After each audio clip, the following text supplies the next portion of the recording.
Je vais appeler sur scène pour continuer à parler de ce bilan 4 acteurs de poids à me rejoindre. Donc Nathalie de nouveau, Yves Dimier qui est donc président des domaines skiables de Haute-Maurienne Vanoise, Sébastien Brégion qui est chef de secteur pour le parc national de la Vanoise, et puis Angélique Lafont qui est directrice régionale Alpes chez Goelia, les résidences de tourisme.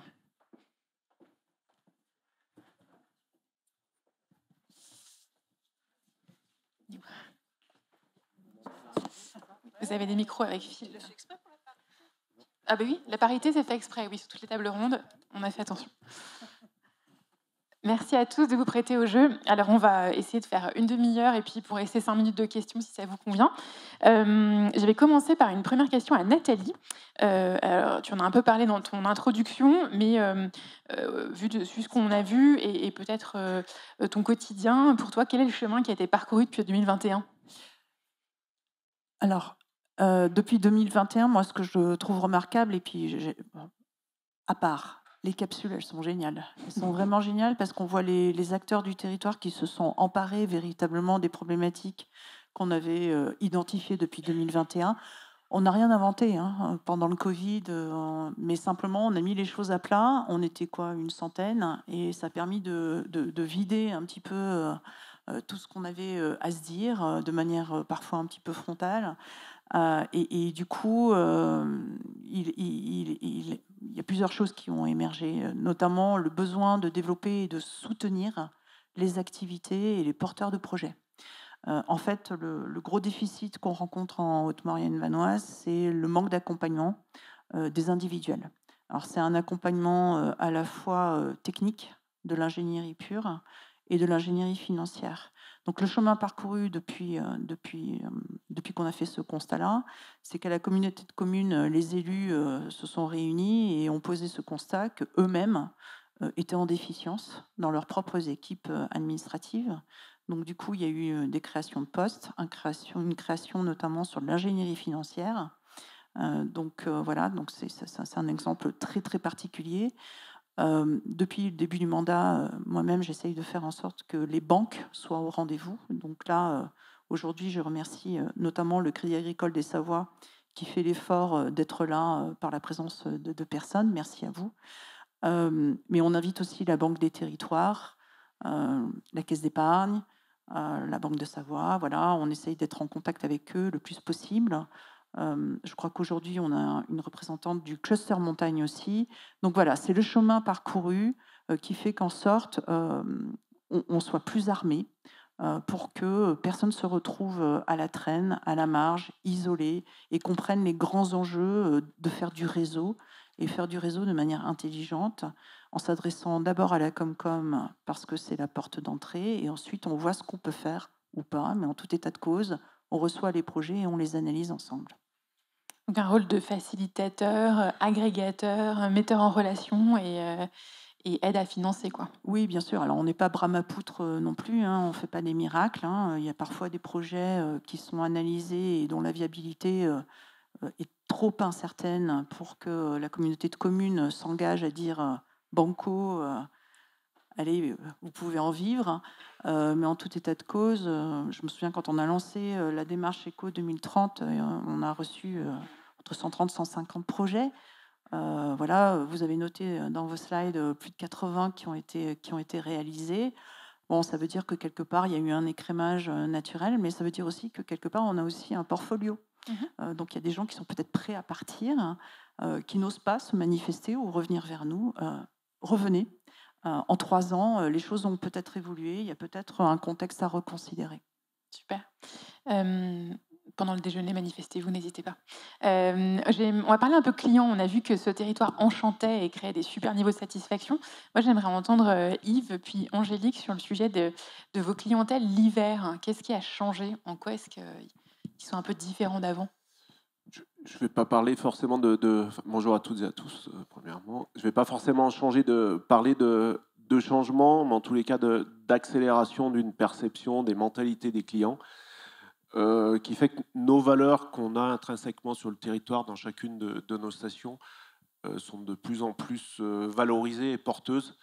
C'est vrai que les clients aiment avoir un certain confort. On l'a chez nous, avec des stations qui sont bien équipées. aiment préserver l'environnement. Je pense qu'on est engagé depuis très longtemps sur ce territoire. Aiment avoir des émotions. On l'a grâce à la diversité des activités que les locaux proposent aux clients. Et puis ils aiment aussi qu'on fasse attention à l'environnement. Et je pense que sur ce territoire en Haute-Maurienne, on est engagé dans cette direction depuis des décennies. J'irais même que moi, enfant, ici, je trouvais que ça allait pas assez vite, qu'on se développait pas suffisamment vite par rapport à d'autres secteurs, d'autres vallées que je ne citerai pas. Et finalement, c'est devenu un vrai atout.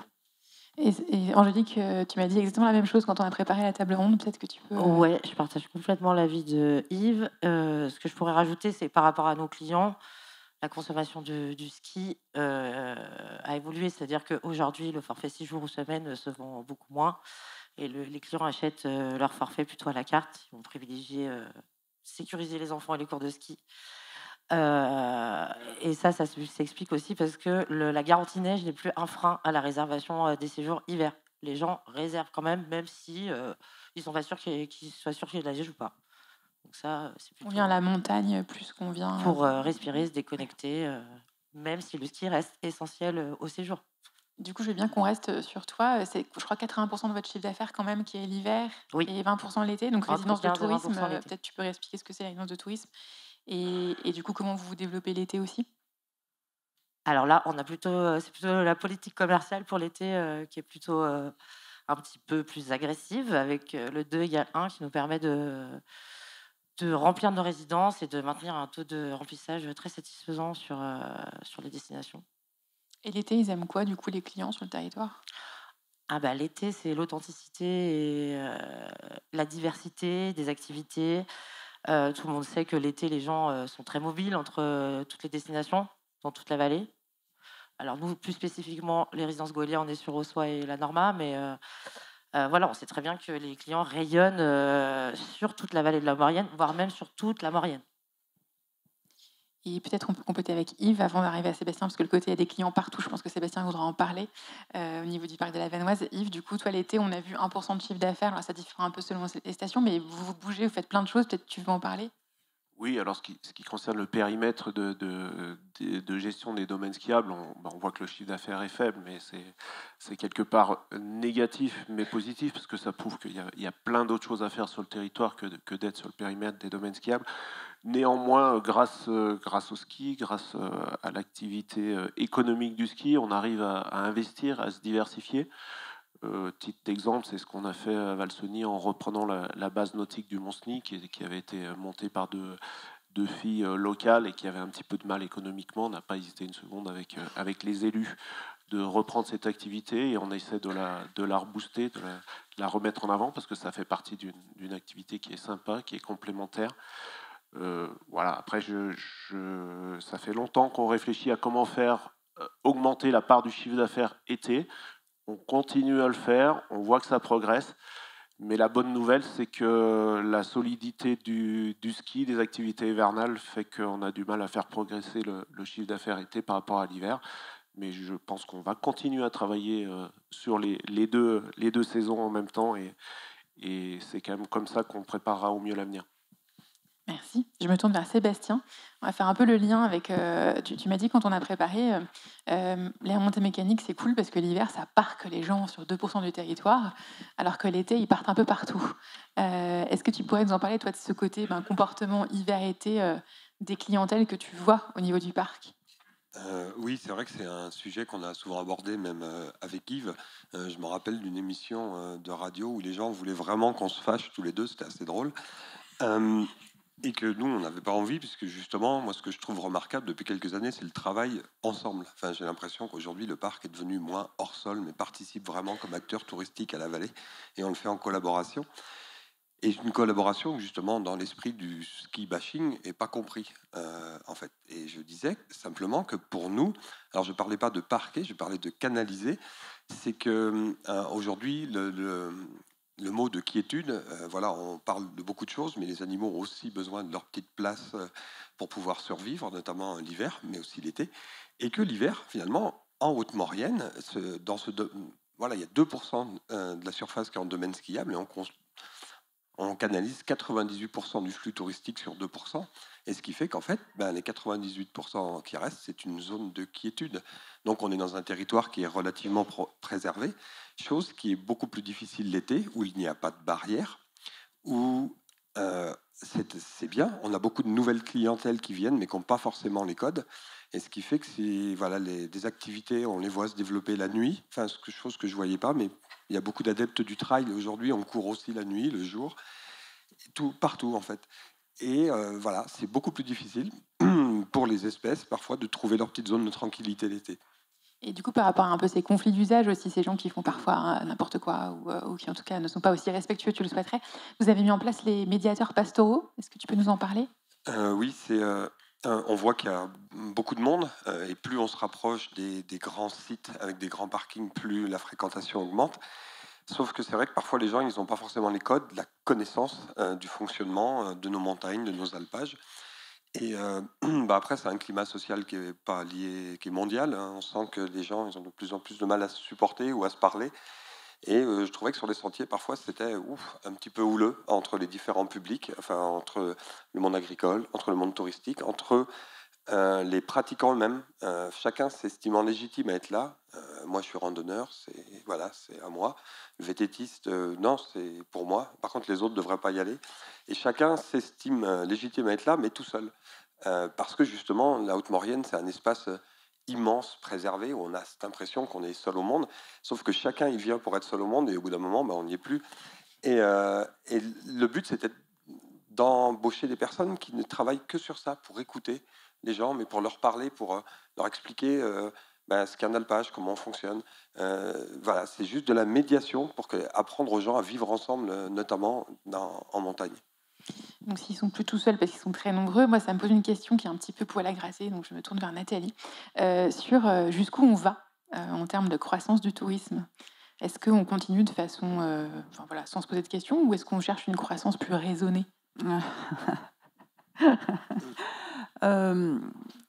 Évidemment qu'on cherche à progresser. La progression de chiffre d'affaires, on l'attend, bien évidemment. Progression des marges, bien évidemment, mais pas à n'importe quel prix. Et certainement pas au détriment de la biodiversité. Voilà, on a un contrat, on a un pacte naturel avec notre environnement. Je pense que là, les 3 témoins viennent de nous le confirmer. Je pense qu'on le verra tout au long de la journée, qu'aujourd'hui, l'impact majeur sur notre environnement, il est non négociable. C'est-à-dire qu'on doit préserver à tout prix cet écran naturel dans lequel on vit, pour nos enfants, ça a été dit dans une des capsules, mais aussi pour nos visiteurs, parce que tout le mal qu'on peut faire à notre environnement, c'est des points qu'on perd en fidélisation de nos clientèles et en attractivité de notre territoire pour les habitants permanents, pour les visiteurs, etc. Donc une progression, mais une progression raisonnable, raisonnée, voilà, qui crée du sens, mais en tout cas pas au détriment de la biodiversité et de notre environnement. Donc une forme de responsabilité aussi dans la façon de gérer le tourisme. Et du coup, je me tire vers Angélique qui m'a dit, quand on a préparé, que vous aviez un rôle de responsabiliser aussi les propriétaires en fait, de biens. Peut-être tu peux expliquer ce que c'est une résidence de tourisme et du coup, comment vous essayez de faire en sorte que les lits, justement, ne deviennent pas froids, restent chauds, qu'on fasse mieux, du coup, le tourisme, ce côté raisonné aussi du tourisme. Oui, absolument. Alors, pour faire très synthétique, je pense que tout le monde sait ce que c'est qu'une résidence de tourisme. Ce qu'il faut bien comprendre rapidement, c'est que Goelia est un exploitant de résidence de tourisme. Nous ne sommes pas propriétaires des appartements, nous sommes gestionnaires locatifs et nous avons nos propriétaires sous forme de bail commercial, souvent renouvelable tous les 10 ans. Tout dépend des destinations, il y a des particularités. Aujourd'hui, on arrive vraiment dans une vague entre 2025 et 2030, mais ça, je parle à l'échelle de toutes les Alpes. On arrive dans le 3e renouvellement des baux, c'est-à-dire on a dépassé les 20 ans. Et aujourd'hui, ce qui se passe, c'est l'érosion des propriétaires, c'est-à-dire qu'ils quittent ce système-là avec les exploitants comme nous en résidence de tourisme. Et c'est le défi de demain. Alors, ce qui est bien en Haute-Maurienne, c'est, on l'a vu tout à l'heure avec Solène, il y a beaucoup de choses qui sont mises en place et je ne le vois pas sur toutes les destinations dans lesquelles je vais. Et c'est vrai qu'ici, c'est une très bonne chose que ce soit mis en place. Voilà ce que je peux dire par rapport à ça. Donc c'est les inciter aussi de ton côté à ce qu'ils restent dans la résidence de tourisme, ils rénovent et du coup, avoir encore plus de livres. Absolument. Ce qui a été un petit peu oublié dans ce système-là, c'est que, ce que je n'ai pas précisé bien sûr, mais que je pense que tout le monde sait, c'est qu'à la base, on est allé chercher des capitaux à l'extérieur pour pouvoir construire des résidences de tourisme et derrière construire et développer les remontées mécaniques. Les avantages pour les propriétaires, c'était la défiscalisation et le non-paiement de la TVA. Mais on a oublié de leur expliquer quel était leur rôle aussi à jouer et quel impact. Enfin, ce n'est pas qu'un investissement acheté en station de ski. Derrière, il y a tout un impact sur l'économie si ils ne mettent plus leurs biens en commercialisation. Si demain on a un super territoire avec tout ce qu'il faut ici, si demain on n'a plus d'offres d'hébergement derrière, on vend moins de forfaits évidemment, on récupère moins de taxes de séjour. Et pour l'instant, voilà, c'est ça la problématique. Il faut éduquer les propriétaires. Ça fait partie de mon rôle aussi quand je participe aux AG de copropriété. Encore ces dernières années, j'ai dû expliquer à certains propriétaires ce qu'était qu'un lit froid. Donc, on en est là. Les propriétaires extérieurs à notre territoire ne sont pas conscients vraiment de l'impact que c'est de ne plus louer son bien sur nos territoires. Merci, tu as parlé d'impact et de défis. Du coup, je me tourne vers Yves sur peut-être tu veux commenter les éléments qu'on a pu évoquer sur le climat, l'impact sur les domaines, et puis qu'est-ce que vous mettez en place comme engagement pour justement diminuer l'impact des domaines?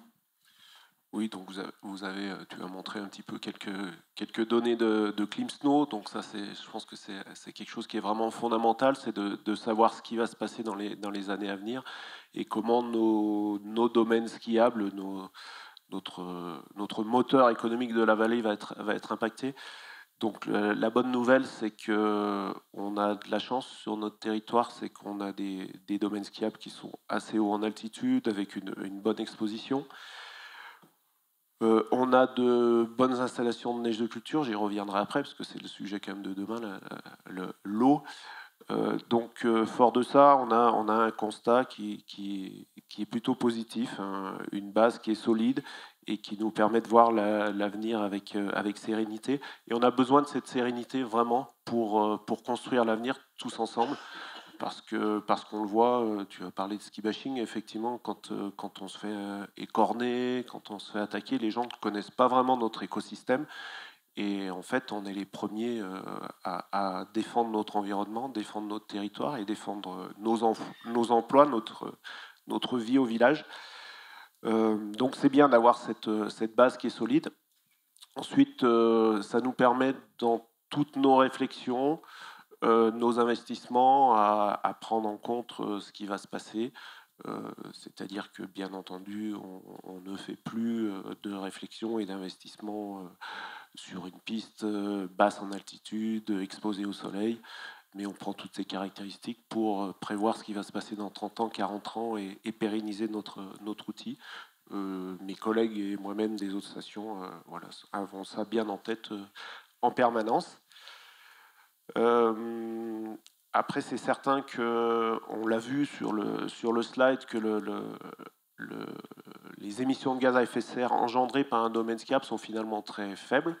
C'est pas pour ça qu'on ne travaille pas à fond sur tout ce qu'on connaît, notamment les éco-engagements qui ont été mis en place par la branche syndicale. On a tous des formations de nos salariés pour l'éco-conduite des remontées mécaniques pour consommer moins d'électricité, l'éco-conduite des dameuses pour consommer moins de carburant ou moins d'électricité quand elle est électrique. Et donc ça, on est à fond là-dessus, c'est certain. Et on est à fond aussi pour accompagner les élus, pour voir comment on peut avancer au mieux sur la mobilité douce. Parce que finalement, on se dit qu'à partir du moment où on a beaucoup de clients qui viennent en train, en transport collectif, et ben, notre avenir est plutôt positif. Et en plus, on aura vraiment joué notre part de lutte contre le réchauffement climatique. Je vais peut-être changer d'ordre de question et rebondir sur la mobilité. Est-ce que Nathalie, tu veux rebondir là-dessus, sur vos liens, notamment avec la SNCF? Alors, on sait qu'il y a eu l'éboulement qui a mis un peu des pierres dans les rouages de votre plan mobilité. Mais du coup, est-ce que les discussions vont reprendre? Quelles sont les perspectives par rapport à ça? C'est l'énorme paradoxe de l'éboulement de l'APRA, finalement. 5% de progression voilà, sur les fréquentations, des chiffres d'affaires en progression de 2 chiffres pour les remontées mécaniques. Donc ça, c'est le paradoxe. Ça veut dire que quelque part, la bataille est loin d'être gagnée au niveau des mobilités douces. Alors, pour cette année, voilà, hein, la page est tournée. Donc, comment on fait pour travailler main dans la main avec les opérateurs de transport, donc SNCF, mais aussi Fresca-Rossa, voilà, pour faire en sorte que l'offre se développe de plus en plus, faire en sorte que aussi les réflexes d'autopartage, covoiturage soient de plus en plus naturels. Donc, on a des gros espoirs avec le MAS que Solène a présenté. Bon, alors, on ne va pas se cacher, on ne va pas se voiler la face. Hein, on est encore dans les limbes du test, d'essayer de développer les mentalités. Aujourd'hui, on voit qu'au niveau des comportements de consommation, les clientèles sont de plus en plus attentives à ce mode-là. C'est-à-dire que dès la réservation du séjour, il y a cette prise en compte de comment j'impacte. Donc là, on travaille de concert non seulement avec les acteurs que vous voyez là, mais surtout avec l'Office de tourisme, pour faire en sorte que ce soit vraiment visible sur les plateformes, que ce soit facilité dans l'approche de consommation des séjours. Et on avait montré une image, il y a un guide mobilité hiver et été qui existe aussi sur l'Office pour expliquer comment venir et le moins carboné possible et jusqu'au dernier kilomètre. Je me retourne vers toi, Sébastien, sur la notion d'impact. Du coup, c'est quoi votre rôle au sein du PNV pour déjà observer, comprendre les impacts du changement climatique sur les espèces? Nous, notre rôle, c'est plutôt justement l'observation, essayer de voir quels impacts vont être là pour les partager avec le territoire qui, lui, prend les décisions. Nous n'avons pas à prendre les décisions à la place. Par contre, nous avons à étudier ces impacts, essayer de prévoir jusqu'où ça va aller, notamment pas mal aujourd'hui sur la ressource en eau, les glaciers. On a vu, bon, j'ai vu les glaciers diminuer fortement ces 20 dernières années, mais alors les 4 dernières années, c'est vraiment exponentiel. C'est comment on se prépare, et voilà. Mais vraiment, notre but, c'est d'éclairer les décisions du territoire, et en aucun cas les prendre pour eux, quoi. Tu m'as dit aussi qu'il y avait, ça j'en avais pas conscience, au-delà de l'observation de la faune, de la flore, il y avait une veille sur le côté sanitaire aussi, sur les risques d'espèces invasives, ce genre de choses. Oui, on voit que le monde est en train de changer. On a des espèces qui apparaissent, d'autres qui disparaissent. Parfois sans aucune importance. Parfois, on voit aussi, ça joue sur les maladies, en fait, des hivers où il y a de moins en moins de jours de gel. C'est aussi des espèces, même parasites. Je prends juste l'exemple que tout le monde, je pense, connaît, qui sont les tiques, ces petites bêtes pas très sympas, qu'on n'avait pas vraiment ici il y a 20 ans et qu'aujourd'hui, voilà, elles apparaissent. C'est des maladies, des bronchopneumonies chez certaines espèces. C'est un décalage des saisons qui fait qu'il y a des espèces qui n'arrivent plus à se reproduire, ou mal, ou le taux de survie est plus bas. Et nous, voilà, il y a des choses qu'on ne pourra rien faire. Hein. Lutter contre le réchauffement climatique, on emmène notre part, mais on ne pourra pas arriver à aller contre. Mais c'est comment on peut essayer d'agir le mieux ou le moins mal possible pour justement prendre en compte ça, quoi. Et on aura un atelier cet après-midi aussi sur la sensibilisation, du coup, parce qu'une fois que vous savez, c'est comment vous sensibilisez les gens sur comment se comporter aussi pour pas abîmer. Souvent, on aime et on protège ce qu'on connaît. Et la plupart du temps, les espèces sont détruites par méconnaissance parce qu'on ne connaît pas leur cycle. Et parfois, il suffit d'un tout petit moment dans son cycle pour que ça s'arrête. C'est là-dessus qu'on a travaillé sur le tétralyre. On s'est aperçu que les tétralyres, l'hiver, ils ont besoin d'une toute petite zone de repli où ils peuvent se cacher la plupart de la journée. Ça peut être très petit. Enfin, sur Valseny, on s'est aperçu qu'ils se concentraient après les avoir bagués. D'ailleurs, Yves a participé. Et on voit qu'ils se réfugient dans des micro-zones qu'on a mis en défense. Et on voit qu'en mettant en défense des micro-zones dans une station, on peut arriver à sauver une population sans faire autre chose et pouvoir skier juste à côté. Mais c'est souvent là le manque de connaissances. Et nous, on est là pour essayer justement d'approfondir cette connaissance et surtout la partager, chose qu'on ne faisait pas encore il y a quelques années.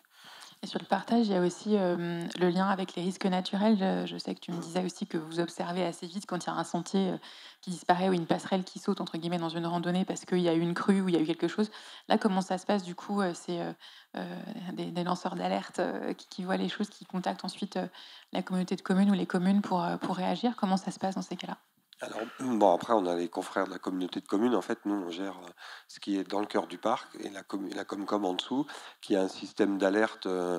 Chacun peut signaler, mais voilà, en général, dès qu'il y a un problème dans l'heure qui suit. En fait, la Haute-Maurienne est un petit monde et voilà, les messages ils passent très vite quand une passerelle s'en va, comme ça a été le cas à Bonneval. Bon, voilà, le lendemain, la solution a été trouvée. Mais c'est aussi l'avantage de. Enfin, presque tout le monde connaît tout le monde, donc les informations passent vite.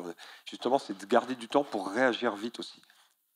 Ça allait être ma dernière question, en fait, parce qu'on voit quand même que vous avez du lien les uns avec les autres, les résidences avec les activités, les forfaits, la Comcom, le parc, etc. Comment est-ce que on peut encore améliorer peut-être ce côté justement concerté? Alors tout le monde se connaît, donc ça c'est facile, mais est-ce que, je sais pas, on pourrait aller plus loin dans les échanges? Est-ce qu'il y a des sujets que vous aimeriez travailler collectivement, qui sont peut-être pas assez travaillés? J'ouvre la question sur un peu cette notion de gouvernance et de sujets liés à ce changement climatique et changement du tourisme. Alors, celle-là, elle est très, très dure.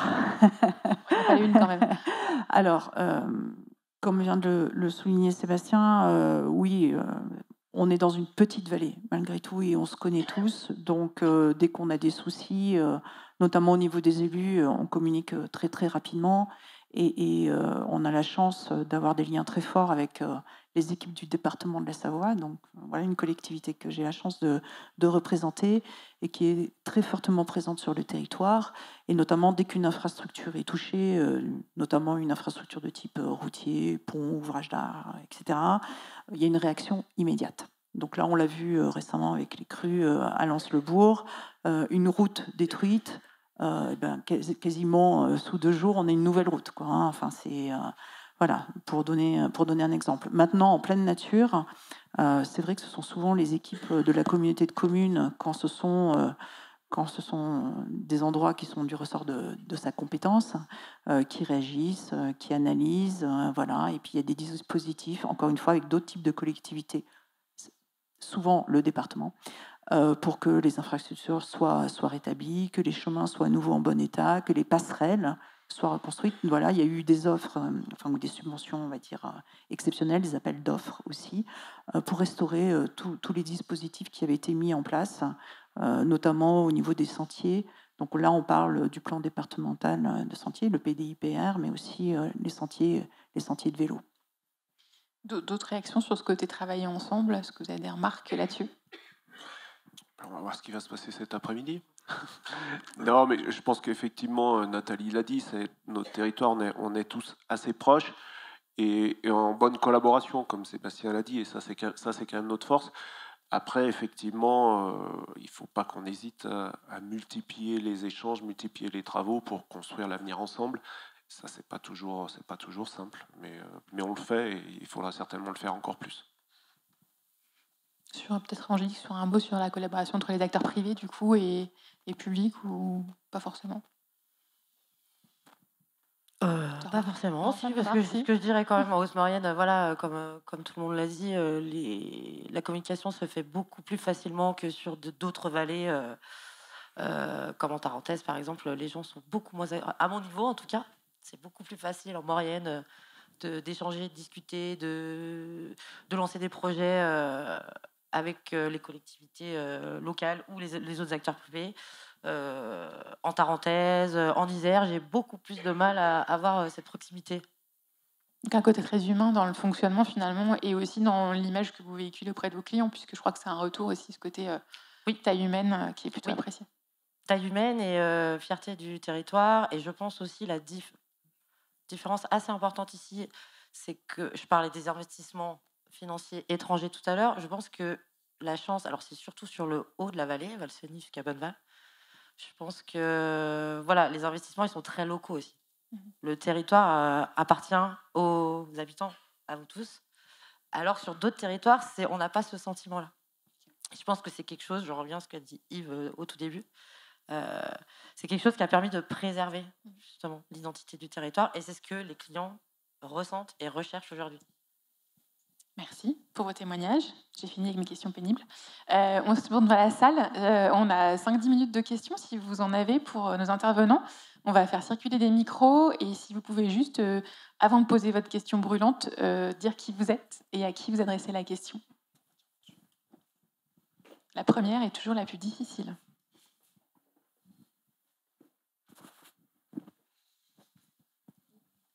Tout en haut, oui. Tout en haut à gauche. Ah, ça les fait monter.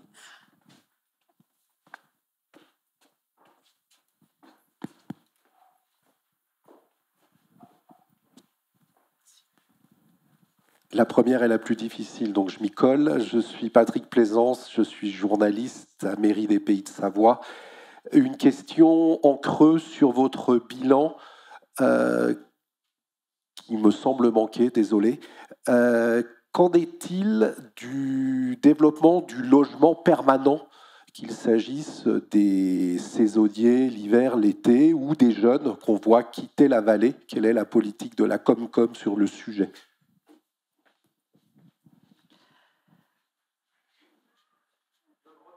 Donc je ne vais pas vous remercier et je n'ai pas du tout la prétention de répondre complètement à cette question au titre de la communauté de communes. Évidemment que ce n'est pas satisfaisant. Évidemment que le logement est peut-être la question du moment et celle qui est la plus frustrante, notamment quand on est élu, surtout quand on voit des ruines dans les villages, des ruines dont les gens espèrent tirer énormément d'argent alors que ça pourrait dépanner des jeunes. On a du patrimoine communal aussi. Il faut faire des décisions. Il faut réunir les élus. Il faut être d'accord, tomber d'accord sur la vente d'une partie de ce patrimoine pour la réfléchir sur de l'habitat permanent. Il faut être plus incitatif. Il faut aussi être beaucoup plus rigoureux. Mais réglementairement, ce n'est pas forcément possible. Énormément de communes aujourd'hui en montagne qui prennent des décisions qu'elles pensent irrévocables, sauf qu'au regard du droit, ça ne tient pas forcément debout, notamment obliger les gens à vendre ou à louer à certains types de personnes. Donc oui, c'est vraiment la question qui nous taraude. Il y a eu des initiatives, Solène les a soulignées, oui, ça se compte sur les doigts d'une main, quoi. C'est ça le problème. Donc, on s'oriente vers des solutions de foncières pour certaines communes, pour faire en sorte qu'on arrive à capter une partie du dispositif qui pourrait permettre aux jeunes de rester au pays, d'habiter de manière convenable. Alors pour les saisonniers, eh bien, on a la chance quand même d'avoir un volant de logements d'année en année qui sont un peu préemptés, on va dire, mais ça devient de plus en plus tendu. Donc là, je suis vraiment désolée. Enfin, j'ai horreur d'être négative et d'être poussée dans une impasse. Mais là, j'avoue qu'il y a un chantier qui est énorme. Alors, il n'est pas unique. Hein. Je pense que toutes les stations, tous les lieux de tourisme sont confrontés absolument au même type de problème. Clairement, on est au tout début de voir des choses concrètes émerger. Mais clairement, ça fait partie de nos préoccupations et c'est un point de frustration qui est énorme quand on est élu. Je me permets, Nathalie, je suis au bout en bas à droite, en bas à gauche, pardon. Il y a une table ronde, il y a un atelier cet après-midi sur le sujet du logement permanent. Donc, toutes les personnes qui se sentent concernées et qui pourraient avoir les bonnes idées, n'hésitez pas. On vous expliquera le fonctionnement juste après, comment participer à ces ateliers. Et effectivement, on le voit en tant qu'employeur, c'est compliqué de loger nos équipes, tous autant qu'on est. Donc, ce sujet est passionnant et on vous invite à participer à cet atelier pour voir émerger aussi les futures solutions. Est-ce qu'il y a d'autres questions dans la salle pour nos invités ? Non ? Si, il y en a deux. C'est bon, il y en a deux. Allez, on ne va pas les laisser repartir aussi vite quand même. Une petite remarque. Alors moi, je suis Emmanuelle Zinan, j'ai le restaurant Le Sabot de Vénus à Termignon.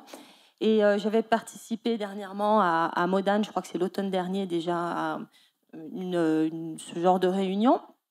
Et en tout cas, je félicite pour la qualité des interventions et des présentations qui ont été faites. Et c'est vraiment super et très, très intéressant. Et je fais juste une petite remarque que j'avais déjà fait la dernière fois.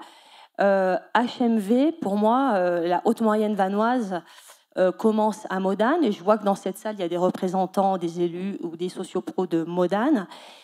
Et à chaque fois, je trouve dommage qu'on oublie un petit peu dans la présentation touristique de la Haute-Maurienne, parce que, quoi qu'il en soit, Modane, c'est la porte d'entrée quand même de cette HMV, et que on la délaisse un petit peu et que pour avoir travaillé un petit peu à Modane, cette réflexion revient souvent. On nous dit, allez donc, Modane, c'est quand même pas terrible, etc. Bon, je l'ai déjà dit la dernière fois, hein, mais je repique un petit peu parce que, voilà, bien sûr que on a l'impression que ça commence surtout quand on s'élève un peu vers la montagne et qu'on arrive à partir de Bramant jusqu'à Bonneval. Mais fut un temps où le train s'arrêtait quand même à Modane. Et tout le monde descendait là. Et c'est vrai que cette porte d'entrée, elle manque un petit peu de peps. Voilà. Merci Manu. Alors, merci, je la prends, hein, du coup, celle-là, je me sens un petit peu plus à l'aise. J'espère que ça sera abordé en atelier aussi, et tu es totalement entendu. Ça fait partie d'un des axes de travail de la Comcom, à travers un plan qui s'appelle le PEM, le pôle d'échange multimodal, à Modane, donc. Mais en fait, Haute-Maurienne-Vanoise, c'est pas simplement Modane et Fourneau, hein, c'est Saint-André et Le Fresnay déjà. Hein. Donc je sais pas si tu as remarqué, mais on n'en parle pas très souvent non plus. Donc en fait, l'idée, c'est bien d'embarquer sur les 50 km que Christelle a montré, c'est bien d'embarquer l'intégralité du territoire dès qu'on quitte l'autoroute. Donc ça fait partie d'un vœu que les élus ont porté en développant la vision. Si tu relis la vision tourisme, c'est bien, dès que tu quittes l'autoroute, tu es en Haute-Maurienne-Vanoise. Et c'est pas simplement quand tu as passé la montée des Américains à Modane et que tu rentres dans un décor magnifique. Donc ça, on a à cœur de le développer. Alors comment ça se passe ? Ça se passe par le travail de la Comcom en ce moment, avec nos aides au niveau développement commercial notamment, mais aussi d'autres personnes de la Comcom qui sont embarquées dans comment on met en scène cette entrée de territoire et comment on fait dérouler ce ruban jusqu'au col de l'Iseran. Alors, je prends souvent cet exemple qui est très, très élitiste, mais quand on monte à Courchevel, on a une unité esthétique. Voilà, il y a des sapins, il y a les illuminations, c'est les mêmes. Alors, oui, tout le monde me dit, ouais, mais c'est cher. Ouais, non, mais c'est aussi cher que Fourneau achète ses illuminations, que Modane achète ses illuminations, et que Valseny en ait d'autres, et que Bonneval en ait d'autres. Voilà. Donc, à un moment, se mettre autour d'une table, faire en sorte que le visiteur se retrouve, voilà, qu'il y ait une espèce de cohérence esthétique, voilà, et un marquage. Donc ça, c'est vraiment au cœur de nos discussions, de comment on s'y prend, sachant qu'il y a des réglementations qui sont très lourdes au niveau routière, notamment. Donc on ne peut pas faire n'importe quoi, mais c'est quelque chose sur lequel on travaille. Il y a un gros travail de fond avec le manager de commerce sur comment redynamiser Modane et Fourneau sur les vitrines. Donc il y a beaucoup de communes qui avancent aujourd'hui, pas qu'en montagne, mais sur comment habiller des vitrines, par exemple avec des tableaux de maîtres, avec des photos, etc. Donc ça aussi, c'est des choses sur lesquelles on travaille. Sur les illuminations, pourquoi pas au-dessus de Modane. Enfin voilà, il y a des événements. Donc c'est des choses, c'est un plan de développement qui est en cours, mais qui n'est pas encore visible. Donc c'est pour ça qu'on n'en parle pas aujourd'hui, parce qu'on aime bien montrer des choses qui sont réelles, qui prennent corps. Mais sache que c'est vraiment dans les tuyaux. Juste pour préciser ce que tu viens de dire sur l'identité visuelle et l'esthétique sur le terrain, il y a un atelier aussi dédié cet après-midi dessus. Donc si vous voulez vous inscrire, n'hésitez pas. Une dernière question peut-être, et après on passera à la deuxième table ronde. Moi, j'avais une question qui risque de froisser un petit peu cette ambiance un peu dont le travail est magnifique. Ma question, c'est par rapport au chantier de Telt, qui malheureusement est à la porte de HMV. Donc moi, je suis Alexandra, restauratrice à la Norma, conseillère municipale Villarodin-Bourget.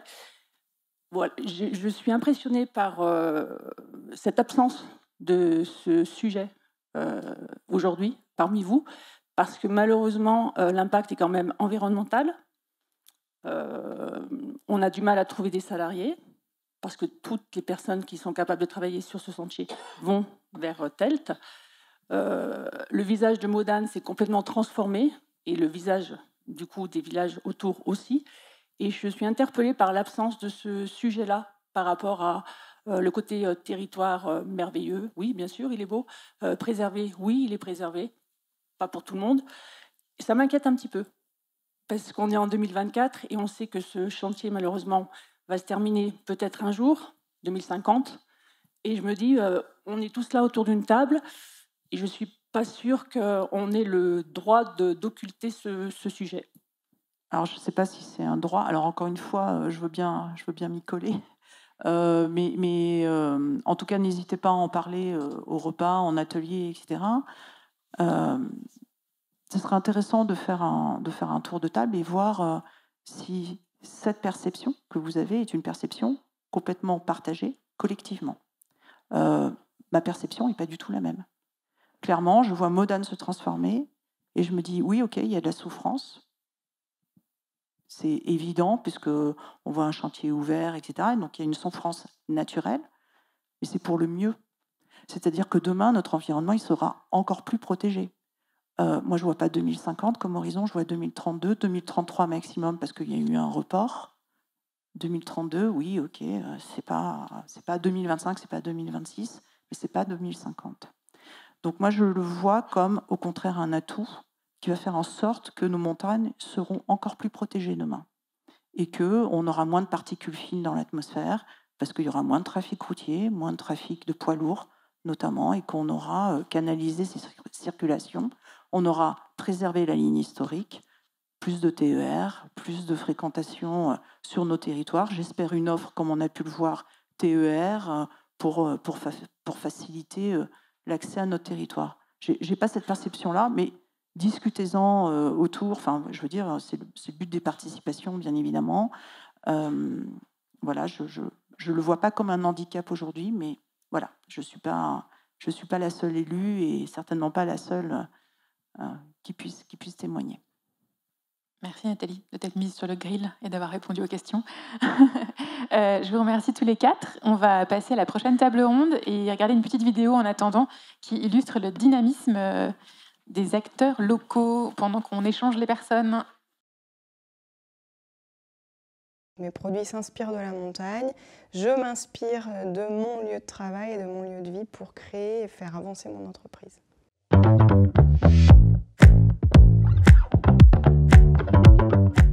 Alors, j'ai créé la savonnerie Alpamaya en 2020. Je suis ingénieure agronome de formation et je suis arrivée en Haute-Maurienne en 2009 en tant que conseillère d'entreprise agricole. Et de fil en aiguille, au fond de moi, je suis arrivée à faire naître ce projet Alpamaya.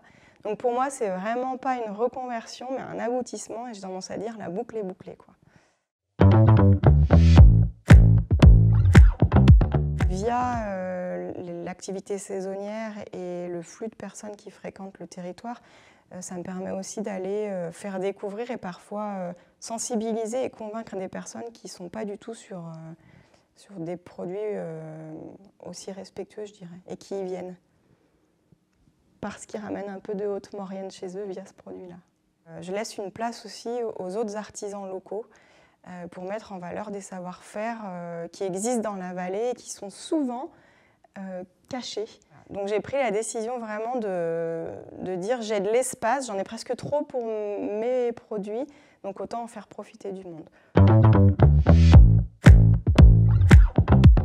Dans plusieurs années, moi le territoire, je le vois comme un terrain de jeu, mais un terrain de jeu hyper respectueux, quoi.